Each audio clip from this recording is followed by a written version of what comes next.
તો બનાસકાંઠાના સાંસદ ગેનીબેન ઠાકોરે પોલીસને ચેતવણી આપી। કડીના રાજપુરમાં પ્રચાર દરમિયાન ગેનીબેન ઠાકોરનું નિવેદન, કાર્યકરોને હેરાન કરવાનો પ્રયાસ કર્યાનો અમે લડવા માટે સક્ષમ છીએ તેવું ગેનીબેને કહ્યું। લોકશાહીની ડબે ચૂંટણી કરાવવાની જવાબદારી વહીવટી પ્રશાસનની છે તેવું ગેનીબેને કહ્યું। ભાજપને સારું લગાડવા કોંગ્રેસના કાર્યકરોને હેરાન ન કરતા તેવી પણ વાત ગેનીબેન ઠાકોરે કરી છે। तो रमेश भाई ની વફાદારીમાં તો અમારે પ્રમાણપત્ર કે અમારે કોઈ વચ્ચે જામીનગીરીની જરૂર મને લાગતી નથી, પણ તમારા નાના મોટા ટાંપા માટે કરીને અથવા તો તમને કોઈ હેરાન કરે તો એના માટે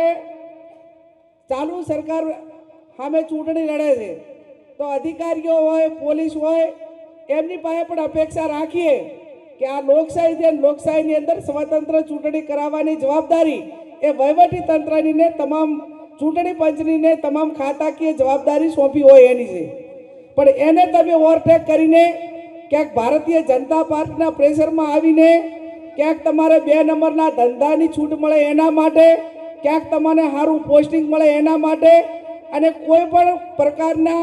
લોભ લાલચમાં અને દબાણમાં સરકારના આવીને